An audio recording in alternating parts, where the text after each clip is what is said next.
నమస్కారం welcome to I dream ధర్మ మార్గం విత్ విజిత కార్యక్రమానికి స్వాగతం. అంటే మనకు అతి త్వరలోనే ఉగాది రాబోతుంది. మనందరము కూడా నమ్ముతుంటాము, తెలుగు వారందరము కూడా మనకు ఉగాది మరుసటి రోజు నుంచే మనకు కొత్త సంవత్సరం, నూతన సంవత్సరం అనేది ప్రారంభమవుతుంది అని చెప్పి. అయితే గత సంవత్సరము క్రోధినామ సంవత్సరము అని చెప్పి మనం విన్నాము, మాట్లాడుకున్నాము. దానికి సంబంధించిన ఇబ్బందులు ఎలా ఉండబోతున్నాయి అనే విషయాలు ఆ పేరులోనే ఉంది అని చెప్పి మనం చాలా భయపడ్డాము. అలాంటివన్నీ కూడా చవి చూడడం అనేది జరిగింది.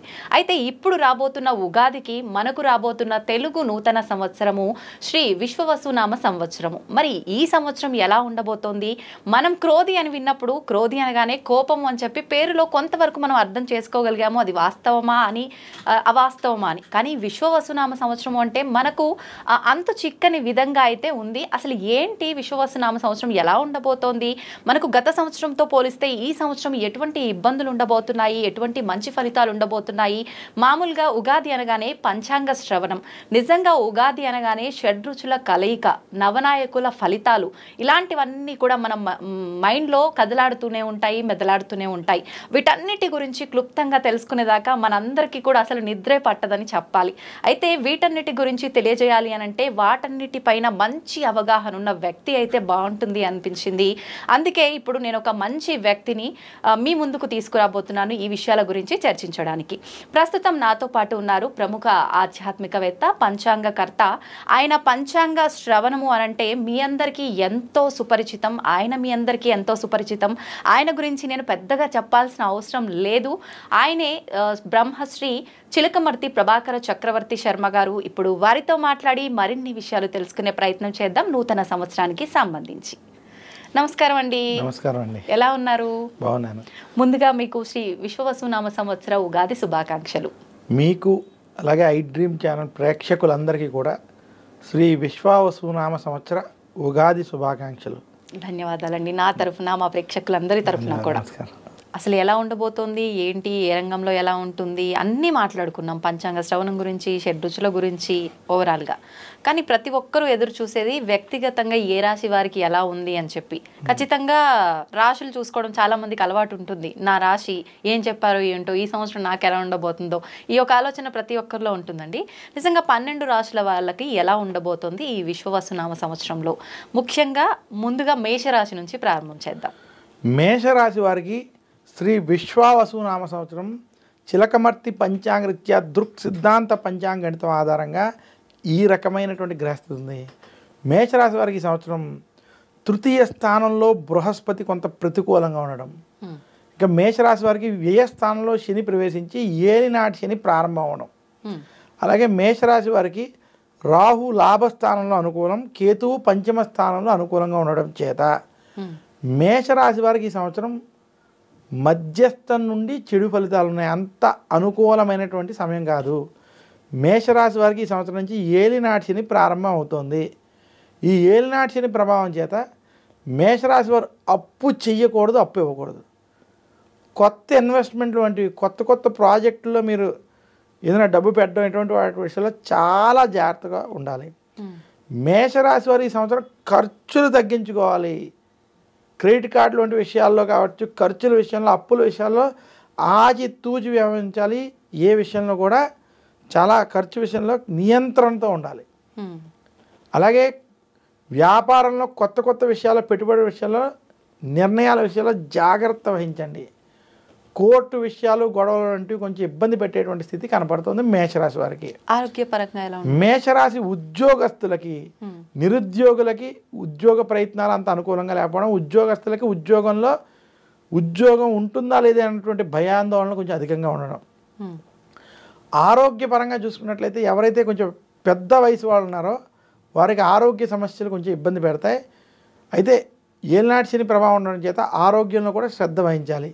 ఇక మేషరాశి వ్యాపారస్తులకి ఇది అంత అనుకూలమైనటువంటి సమయం కాదు. గురుబలం కూడా లేకపోవడం వల్ల కొంత అనుకూలమైనటువంటి సమయం కాదు. మేషరాశి వారు రాహు బలంతో కొంత మొండిగా ముందుకెళ్ళిపోతారు. ఆ మొండి బలంతో కొంచెం మీరు అనుకున్న పనులు పూర్తి చేస్తారు, కానీ ప్రతి పని కొంత ఆలస్యం అవ్వడం, దగ్గరికి వచ్చి ఆగడం, ఇలాంటి స్థితి ఈ సంవత్సరం నుంచి కొంత మేషరాశి వారిని ఇబ్బంది పెట్టేటువంటి స్థితి కనపడుతుంది. మేషరాశి వారి ఈ సంవత్సరం మరింత శుభ ఫలితాలు మీరు పొందాలి అనుకుంటే దక్షిణామూర్తి స్తోత్రాన్ని నిత్యం పారాయణం చేయండి. దత్తాత్రేయుని పూజించండి.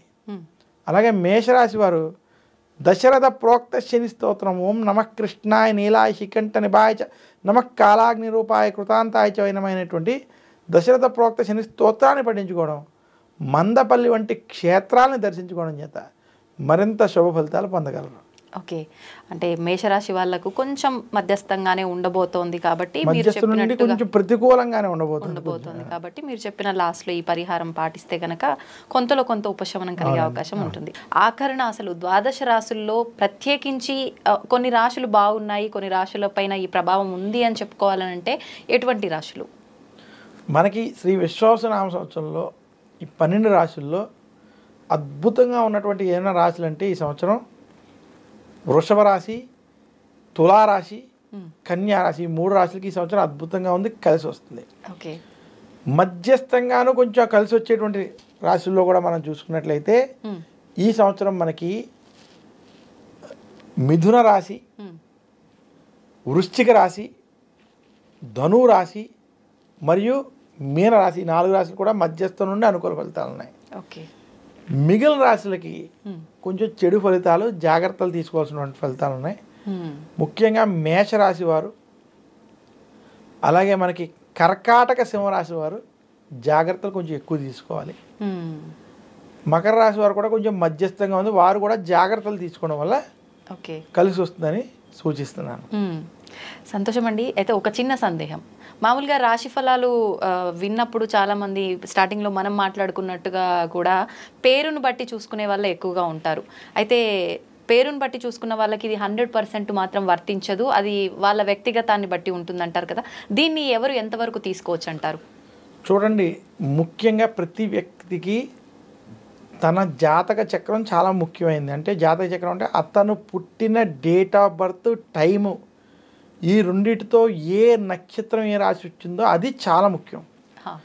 కొన్ని సందర్భాలు ఎవరి దగ్గరైనా నేను పుట్టిన సమయం లేకపోతే కనీసం డేట్ ఆఫ్ బర్త్తో ఆ రాశిని తీసేటువంటి ప్రయత్నం 100కు ఒక 80% అన్న విషయాల్లో చెయ్యొచ్చు. ఒక 20% అది కూడా చేయలేం, పాదాల భేదాలు రావచ్చు ఏదైనా.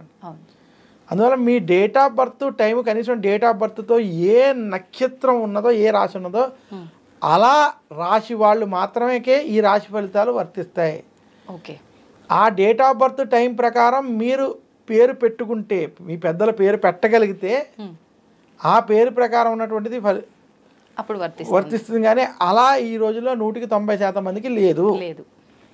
అందువల్ల ఇది మనం ఎక్కువ ప్రాధాన్యత ఇవ్వకుండా మీ డేట్ ఆఫ్ బర్త్ టైంని బట్టి ఏ రాశి ఉందో ఆ రాశి ఫలితాలు, ఈ గోచార ఫలితాలు మనం చూసుకోవాలి. అవి ఖచ్చితంగా వాళ్ళకి తెలుస్తాయి, వర్తిస్తాయి. సంతోషం అండి. నిజంగా చాలా డీటెయిల్గా, క్లుప్తంగా రాశి ఫలాల గురించి అయితేనే కానివ్వండి, నవనాయకుల ఫలితాలు అయితేనే కానివ్వండి, చాలా మందిలో ఆల్రెడీ స్టార్ట్ చేసేసారు సోషల్ మీడియాలో దీనికి సంబంధించిన విషయాలు చెప్పడం అనేది. ప్రజల్లో చాలా భయాలు కూడా మొదలయ్యాయి. ఇందాక మీరు చెప్పినట్టుగా షష్టగ్రహ కూటమి, పంచగ్రహ కూటమి, వీటి వల్ల చాలా ప్రమాదాలు రాబోతున్నాయని, కరోనా కన్నా మించిన మహమ్మారి రాబోతోందని ఇలాంటి మాటలు వినటం వల్ల భయభ్రాంతులకు గురవుతున్నారు ప్రజలంతా కూడా. నిజంగా వాటి నుంచి మీ మాటలు చాలా ఉపశమనం కలిగించేలా ఉన్నాయి. సంతోషం అండి, చాలా మంచి విషయాలు తెలియజేశారు. ధన్యవాదాలు.